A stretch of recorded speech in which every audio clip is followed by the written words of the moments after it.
I'm Judy. Today I'm going to show you two different ways that you can put on your ring sling. The first thing that you want to do is you want to make sure that the fabric is fed through the rings properly and that it's not all twisted. So I'm just taking the fabric here and making sure that it's not all bunched up, making sure that the two ends are not folded over each other. Once I'm happy with that, I'm ready to put the sling on. I want the rings to be on my right shoulder, so that means that I'm going to put my left arm through the rings. Making sure that the tail is hanging down in front, put my left arm through, bring it over my head, and I'm ready to get my baby. So the first way that I'm going to show you to use a sling is what to do if you have way too much space for your baby. This is a huge amount of space.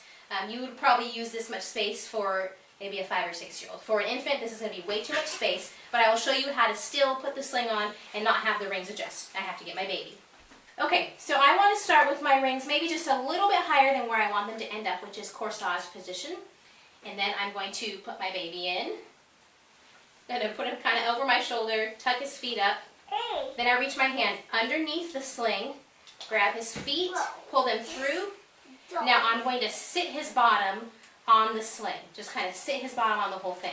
Now notice I kind of pull the rings down, so I'm going to take the whole thing and shift it around to where I'm happy. Now I want to make sure I don't have any slack here in the back. Yes, hello.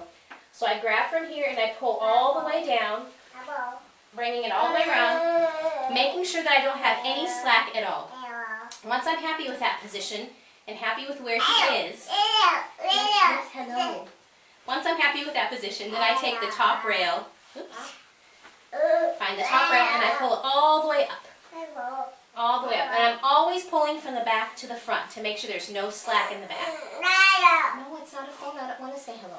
Then I take all the rest of the fabric, I pull it down, and then I'm going to bring it up in between him and myself, and I lean forward a little bit so I can create the space so I can pull that fabric up in between us. So now he has a nice good seat, and I'm ready to tighten up. And you notice up until now the rings haven't moved at all, and hopefully they won't move anymore after this. To tighten your sling, you take the weight of the baby off of the sling, so I lift his bottom up a little bit. I want to tighten this top rail, and so I'm going to pull straight across my body. Straight across my body. To tighten the rest, I'm going to pull it down. And I tighten to where I'm comfortable. Pull up the fabric to wherever I think he needs to have the support. You're done? I know you're done. We're almost done. Now I want this top to be a little bit tighter, so I'm going to lift him up and pull that. Now you notice my rings didn't travel very much at all. They ended up at corsage position, and there wasn't a whole lot of fiddling, even though my sling had way too much space in it when I started. So that's the first method.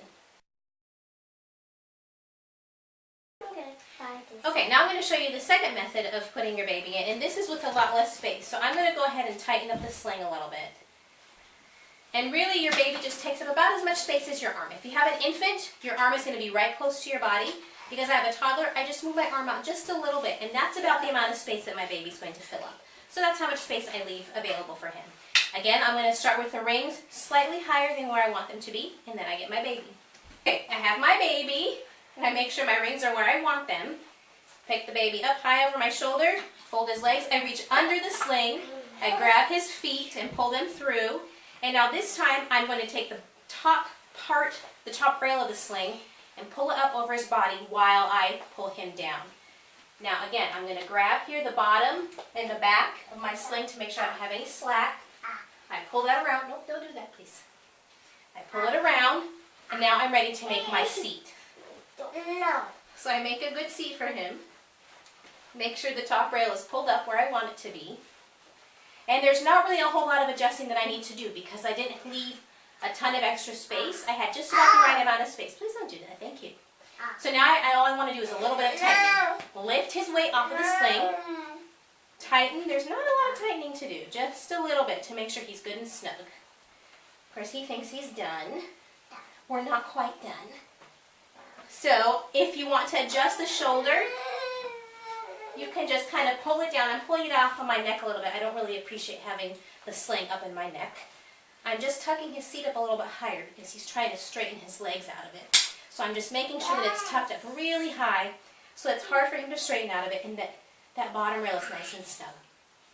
So there you have it, the second way to use your ring sling. Thanks a lot.